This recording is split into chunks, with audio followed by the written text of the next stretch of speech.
Naquela madrugada, o voo MH370 da Malaysia Airlines desapareceu do céu como se alguém o tivesse apagado no meio de uma frase. Nenhum pedido de socorro foi recebido, nenhuma explosão foi vista e nenhum destroço foi encontrado. No entanto, horas depois, o MH370 ainda emitia um sinal, não para o controle de tráfego aéreo, mas para um sistema de satélites Inmarsat projetado para marcar o tempo, não para rastrear aviões. Os investigadores acreditavam que esse sinal resolveria o caso. Em vez disso, o aprofundou, pois os dados descreviam amplos arcos sem uma localização precisa, e anos de buscas não encontraram nada. E se o sinal em que todos confiavam nunca tivesse revelado toda a história por trás de seu desaparecimento definitivo? Em 8 de março de 2014, o voo MH370 da Malaysia Airlines decolou após a meia-noite e tudo parecia normal até que o voo parou de se comportar como uma aeronave comum em um mundo normal. Cerca de 40 minutos após a decolagem, o jato ficou eletronicamente inoperante.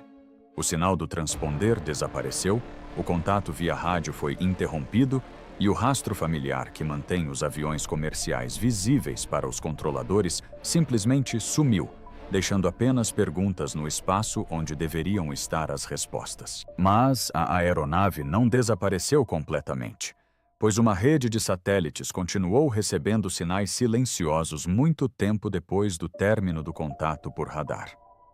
Então, outra peça do quebra-cabeça surgiu. Dados de radar militar sugeriram posteriormente que o avião retornou, cruzou a Península Malaia e sobrevoou o Estreito de Malacca, uma manobra que não correspondia à rota planejada e não se encaixava na ideia de um acidente repentino. Inicialmente, muitos presumiram que a história terminaria no oceano. Equipes de busca vasculharam vastas áreas, governos coordenaram os esforços e famílias aguardaram enquanto meses se transformavam em anos. O esforço custou somas enormes e utilizou ferramentas avançadas. Mesmo assim, os resultados permaneceram os mesmos. Nenhum destroço principal confirmado, nenhuma caixa preta e nenhum desfecho oficial que encerre o caso. É aí que entram os investigadores independentes, não perseguindo mitos mirabolantes, mas sim as lacunas incômodas. Eles continuam voltando a uma pergunta persistente porque ela está no centro de todos os mapas, em todas as linhas do tempo. Por que os dados se recusam a se encaixar? E o que deixamos passar nos sinais que todos aprenderam a ignorar? A primeira pista no mistério do MH370 não está sobre para onde o avião foi, mas sobre o momento em que ele escolheu desaparecer. Segundos após a última despedida via rádio, a aeronave parou de responder ao transponder e o sinal ADSB desapareceu das telas de rastreamento civis. Nada na voz do comandante sugeria perigo, confusão ou estresse. E nenhum código de emergência foi transmitido. Os controladores de tráfego aéreo ouviram uma transferência de informações tranquila e rotineira. O tipo de transferência que se ouve inúmeras vezes todos os dias sem incidentes. Então, camada por camada, o MH370 se desvinculou dos sistemas projetados para mantê-lo visível. Esse detalhe é importante porque as aeronaves comerciais modernas não são projetadas para falhar silenciosamente. Elas são construídas com salvaguardas, avisos e alertas sobrepostos que são acionados quando algo dá errado. Uma perda repentina de múltiplos sistemas de rastreamento sem alarmes aponta para uma ação deliberada e não para uma falha. Essa conclusão se torna mais forte quando a sequência é examinada de perto.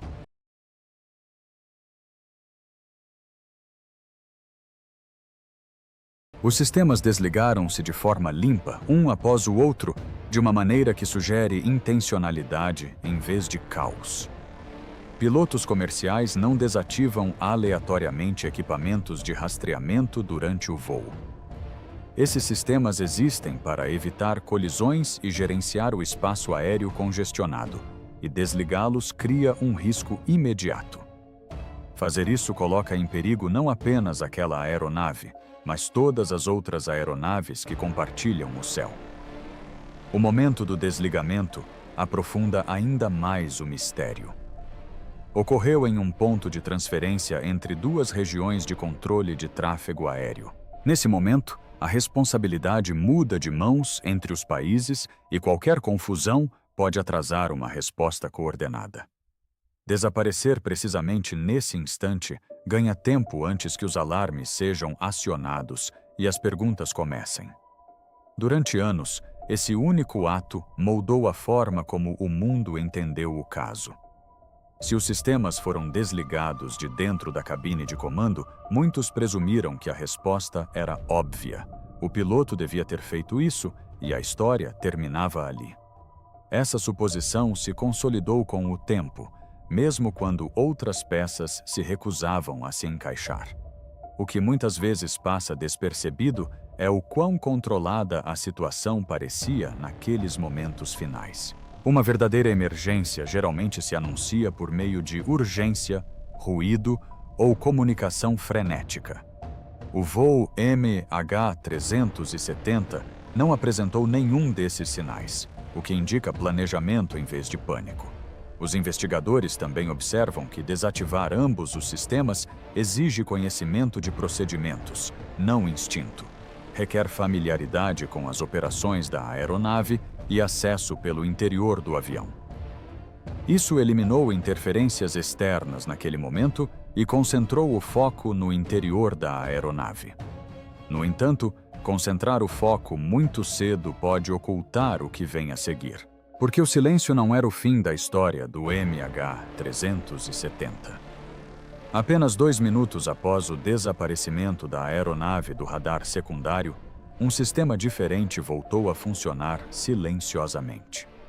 Esse retorno foi invisível para os controladores de tráfego aéreo e aeronaves próximas. Não emitiu voz, posição ou direção. Em vez disso, enviou um simples sinal de sincronização para um satélite. A princípio, esse detalhe pareceu insignificante, pois a atenção permanecia focada no que havia desaparecido. Mais tarde, tornar-se-ia a evidência mais debatida em toda a investigação. O sinal sugeria que, embora o avião tivesse optado pelo silêncio, ele nunca desapareceu completamente. Essa contradição obrigou os investigadores a fazer uma pergunta mais difícil. Se o MH370 ficou inativo de propósito, por que permitir qualquer sinal? A resposta não está apenas nos interruptores da cabine. Ela reside em compreender quais sistemas foram desligados e quais permaneceram ativos. Essa distinção transforma a história de um simples ato em uma sequência complexa e direciona a investigação para longe do que desapareceu em direção ao que silenciosamente permaneceu. Para entender o que voltou a funcionar, a busca deve seguir o sinal que se recusou a permanecer em silêncio. Só então o mistério avança. A segunda pista é ainda mais estranha do que o desligamento, pois sugere que o MH370 não apenas ficou em silêncio, mas reiniciou uma voz oculta. Depois que a aeronave desapareceu do rastreamento normal, a unidade de dados de satélite voltou a funcionar e começou a enviar breves sinais para um satélite da Inmarsat.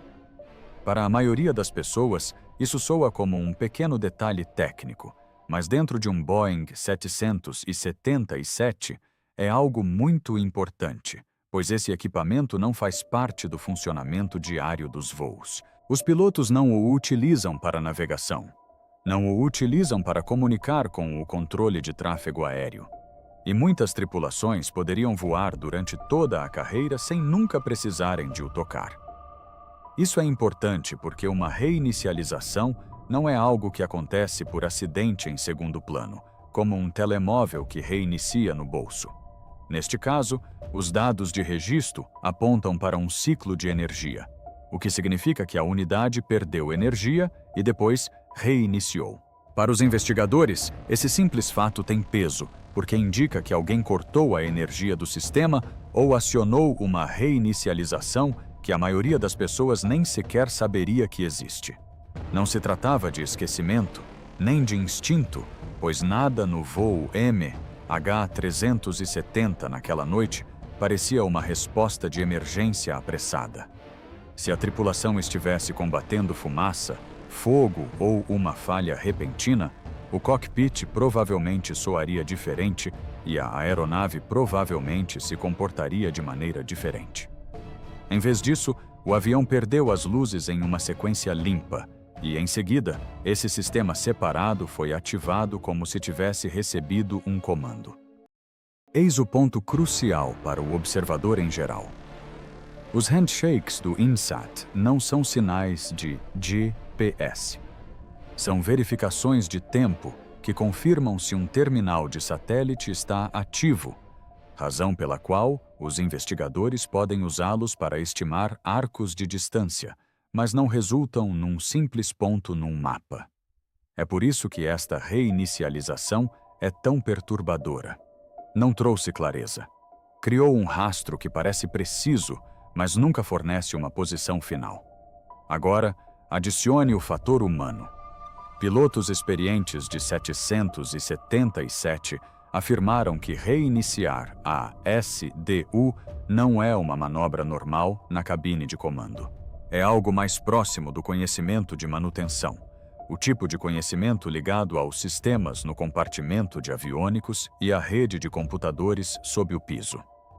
Em 2014, a maioria dos passageiros presumia que os aviões eram protegidos como os smartphones modernos. Mas muitos sistemas foram construídos antes que as ameaças cibernéticas fossem levadas a sério. E a segurança nem sempre foi o principal objetivo do projeto. Portanto, se a unidade de segurança, SDU, do MH370 reiniciou, isso indica uma ação extrema ou acesso de outra parte dentro da aeronave, ou ambos. Essa possibilidade amplia a história para além de um simples acionamento de um interruptor. Isso levanta a hipótese de que alguém entendia o avião em um nível mais profundo do que a maioria das pessoas imagina. E isso importa porque atos complexos podem parecer simples para quem está de fora. Um mágico vence prevendo o que o público presumirá. Se os investigadores presumem que o SDU foi deixado ligado por engano, a reinicialização desafia essa suposição. Sugere o oposto, que a pessoa por trás disso sabia o que silenciar e o que permitir. Mesmo que a reinicialização fosse automática, o momento é brutal. Começa depois que o avião já está desaparecido, como se alguém tivesse deixado impressões digitais feitas de puros dados para trás. E isso nos leva à reviravolta que se recusa a desaparecer.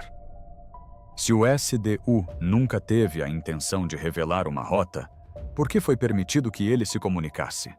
E por que naquele momento? Para responder a essa pergunta, a investigação precisa se afastar da narrativa da cabine de comando e se aprofundar na arquitetura oculta da aeronave. No próximo capítulo, os apertos de mão deixam de ser ruído de fundo e se tornam o mapa sobre o qual todos discutem. O registro do Inmarat é a razão pela qual o MH370 nunca desapareceu de verdade, porque a aeronave deixou um rastro que parece matemática, não fumaça.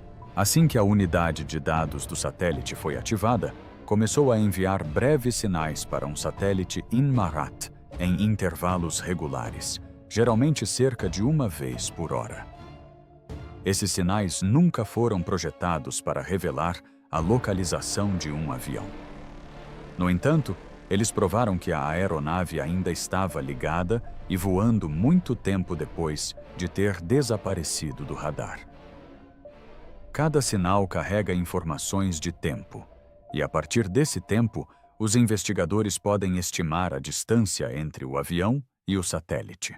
Isso cria anéis de distância, não um marcador em um mapa. Assim, cada novo contato visual traça um arco maior de possíveis localizações.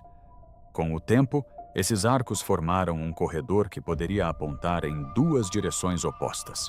Uma rota segue para o sul, adentrando o Oceano Índico, onde a água aberta se estende por milhares de quilômetros e onde um acidente poderia se esconder no fundo do mar. A outra rota segue para o norte, atravessando a Ásia por um espaço aéreo remoto em direção à Ásia Central, onde a terra, as montanhas e a geopolítica mudam completamente o cenário. É aqui que o caso se transforma numa batalha em torno de dois números, B, T, U e B, F, O. B, T, O é a abreviação de Burst Timing Offset, deslocamento de tempo de rajada, e é basicamente uma medida de distância, pois registra quanto tempo o sinal levou para viajar. Os investigadores o consideram a referência mais forte, já que o tempo é difícil de falsificar sem alterar todo o sistema. BF. O é o Burst Frequency Offset, deslocamento de frequência de rajada, e relaciona-se com a forma como a frequência do sinal se altera, o que pode indicar a direção e a velocidade. Em termos simples, o BT, O, indica o tamanho do círculo, enquanto o BFO tenta sugerir em que direção, ao longo desse círculo, o avião estava se movendo. Mas o BFO também é a parte frágil, pois a frequência pode ser influenciada pelo movimento da aeronave, pelas configurações do sistema e por qualquer manipulação que altere o que a unidade pensa que está acontecendo. Essa fragilidade não é uma brecha para fantasias. É um lembrete de que os mesmos dados podem ser interpretados de duas maneiras. Se você presumir que o avião estava em sua rota original, os números parecem estranhos. Se você presumir que o avião estava sendo controlado por alguém que entendia seus sistemas, os números parecem migalhas de pão. É por isso que muitas pessoas estão focadas na Rota Sul. Parecia a história mais clara, porque termina na água, e a água engole as evidências. Os planejadores da busca usaram os arcos para definir zonas amplas e, em seguida, as restringiram usando modelos de velocidade, combustível e deriva. O mundo assistiu enquanto navios e robôs vasculhavam o fundo do mar porque o mapa parecia científico e a conclusão parecia próxima. No entanto, ano após ano, as buscas retornavam sem resultados e a ausência começou a falar. Um avião do tamanho de um Boeing 777 deveria deixar mais do que silêncio, especialmente depois de um esforço bilionário. Alguns analistas apontam que os arcos são simétricos em termos lógicos, e a simetria é perigosa porque permite que a mente escolha um final favorito antes que as evidências o justifiquem. Assim, a questão mudou de para onde a arca aponta para se a arca estava nos apontando para longe. Essa é a reviravolta que Marsat impõe a todos. E se a interpretação sulista se tornasse popular por ser segura? E se a interpretação norteísta permanecesse em silêncio por ser desconfortável? Os apertos de mão não comprovam um destino, mas comprovam a resistência. E perseverança significa intenção. Para decidir entre os dois caminhos incertos, a história precisa testar hipóteses, não apenas os enredos. No próximo capítulo, a própria busca se torna evidência, porque o que não foi encontrado pode ser tão revelador quanto o que foi. O argumento mais forte a favor da Rota Sul era simples. Se o MH370 ficasse sem combustível, o oceano guardaria seu segredo. Governos agiram com base nessa lógica em uma escala que parecia quase irreal, porque não se tratava de uma busca privada, mas de uma resposta global com forte pressão pública. As equipes de busca mapearam vastas áreas no sul do Oceano Índico e, em seguida, começaram a vasculhar o fundo do mar, quilômetro após quilômetro, com ferramentas desenvolvidas para enxergar o que os olhos humanos jamais conseguiriam.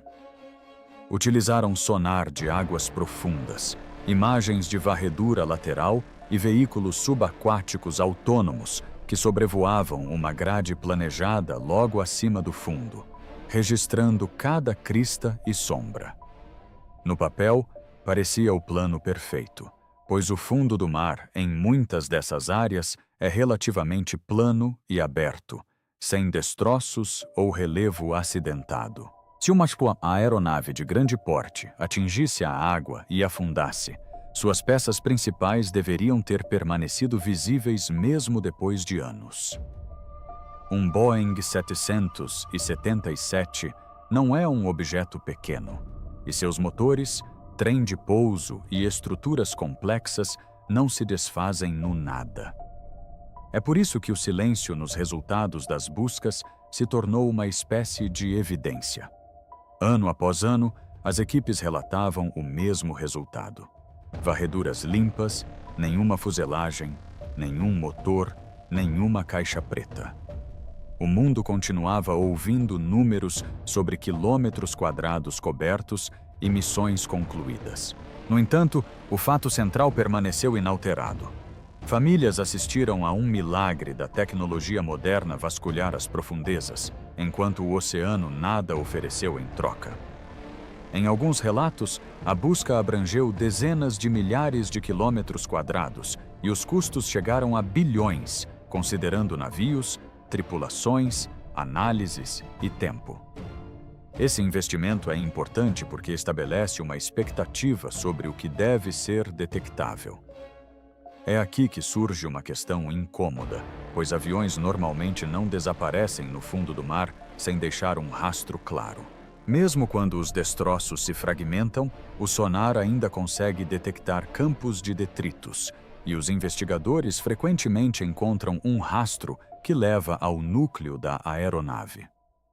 O voo 447 da Air France foi localizado no Atlântico após uma longa busca, e uma vez encontrado o local, os fragmentos revelaram uma história e os gravadores de voo completaram o restante. O MH370 não proporcionou esse momento, razão pela qual a conclusão de que o avião havia caído no sul começou a parecer menos uma certeza e mais uma questão de costume. Alguns argumentam que a área de busca ainda era muito ampla ou que o avião poderia estar em uma trincheira, uma encosta íngreme ou um trecho de terreno acidentado que esconde alvos. Essas são possibilidades reais, mas também revelam o quanto a teoria depende de não se perceber o que deveria ser visível. Em algum momento, uma busca que não encontra nada força uma pausa na primeira, não porque comprove uma nova teoria, mas porque enfraqueça a antiga. Se você escaneia um lugar que deveria conter a resposta e a resposta não está lá, você precisa considerar que está procurando no lugar errado. Essa é a reviravolta silenciosa, escondida na busca fracassada. O mapa mais preciso do caso apontava para um destino que se recusava a aparecer. E cada varredura sem resultados tornava essa recusa mais evidente. Assim, a questão muda novamente, deixando de ser a profundidade em que o avião afundou e passando a ser se ele afundou de fato. Se o MH370 não estiver no fundo do oceano, nas zonas em que confiávamos, então ou os dados foram interpretados incorretamente, ou a trajetória final do voo foi diferente, ou a aeronave terminou em algum lugar que ninguém vasculhou completamente. Essa possibilidade não resolve o mistério, mas muda a direção da investigação e abre caminho para a outra rota alternativa, aquela que aponta para o norte. A rota norte parece impossível até que se faça uma pergunta mais simples: e se o MH370 não precisasse ser invisível, apenas não detectado? Night é um aliado de qualquer aeronave que queira passar por brechas, pois muitos países não operam seus sistemas de radar mais caros em potência máxima após a meia-noite. O radar primário custa caro para operar. Ele precisa de eletricidade e pessoal treinado. E em regiões sem ameaça constante, algumas estações podem ficar ociosas por horas. Por isso, foi surpreendente que a Malásia tivesse cobertura de radar primário, já que não é uma nação em alerta permanente. Se o MH370 tivesse retornado pelo Estreito de Malaca, poderia ter mirado em uma cadeia de pontos fracos em vez de um único ponto cego. Passaria perto das Ilhas Andaman, um território indiano, onde as autoridades disseram inicialmente que existia uma instalação, mas que não estava em funcionamento. Em seguida, a trajetória se aproximaria de Calcutá, uma importante área aeroportuária onde existem unidades de defesa aérea. E é nesse local que, segundo os críticos, o avião deveria ter sido avistado. Mas a detecção não é automática, pois depende de o radar correto estar ativo, de haver alguém observando atentamente e de o contato parecer urgente o suficiente para desencadear uma ação.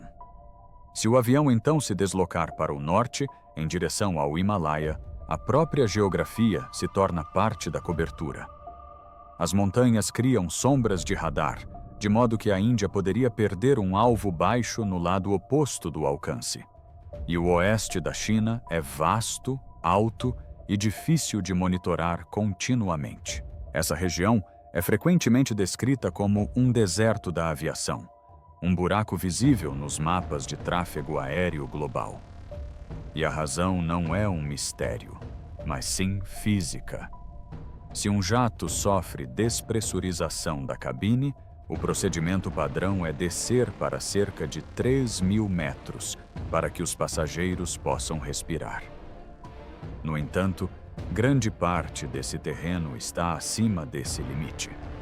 As companhias aéreas evitam esses corredores aéreos porque as opções de emergência são limitadas e treinamento especializado e oxigênio extra são necessários para as poucas rotas que cruzam áreas de planaltos elevados. Portanto, um grande avião comercial sobrevoando esse espaço à noite não estaria se misturando ao tráfego aéreo.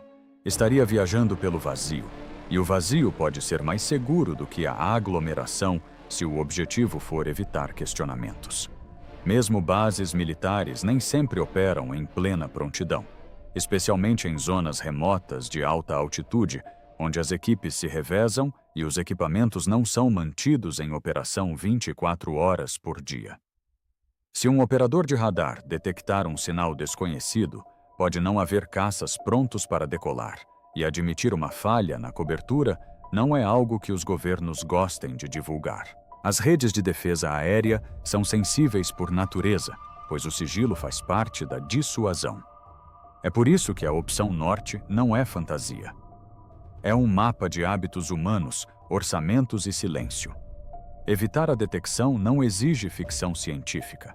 Exige saber quando os sistemas estão desligados e quando os procedimentos são lentos, o que nos leva à grande reviravolta. Um Boeing 777 tem um espaço que não é controlado pela cabine de comando da maneira que a maioria dos espectadores imagina. Sob o piso da cabine fica o compartimento de aviônicos, uma espécie de escotilha que funciona como uma pequena porta, um espaço repleto de computadores e fiação, onde são realizados trabalhos de manutenção e onde uma pessoa poderia se esconder brevemente durante o voo de cruzeiro. Se alguém tivesse acesso ali, poderia influenciar os sistemas de maneiras que não se assemelham a um piloto acionando interruptores. E se isso for verdade, a rota para o norte não se resume apenas à geografia. Trata-se de acesso e de planejar um caminho nos momentos em que ninguém está olhando. A história do MH370 se recusa a terminar, porque toda resposta simples deixa algo para trás. A teoria da cabine de comando explica momentos cruciais como o desligamento dos sistemas e o longo voo. No entanto, Ela também nos pede para acreditar que uma única pessoa planejou uma complexidade extraordinária apenas para deixar um rastro que aponta diretamente para si mesma. Essa contradição é importante porque a verdadeira decepção geralmente se esconde por trás do que parece óbvio. À medida que os dados se acumulam, outra possibilidade começa a tomar forma. Uma que parece mais fria e deliberada, onde os sistemas foram usados, não quebrados, e o silêncio fazia parte do plano. Nessa versão dos acontecimentos, o objetivo não era o caos, mas o controle. Não um final dramático, mas um desaparecimento tão discreto que resistisse a provas. As perguntas sem resposta não se limitam mais a saber onde o avião caiu, mas sim por que as evidências continuam a nos afastar de uma conclusão definitiva. Uma década depois, os satélites ainda transmitem informações, as lacunas nos radares ainda importam e o oceano continua sem dar respostas. O MH370 pode não ser uma falha da tecnologia, mas uma lição sobre a fragilidade da certeza quando a informação é incompleta. Portanto, o mistério permanece sem solução, não por falta de dados, mas porque a história pode ser maior do que imaginávamos. Se o engano funciona melhor quando parece óbvio, então resta uma pergunta. E se o voo MH370 nunca tivesse sido destinado a ser encontrado? Ora essa.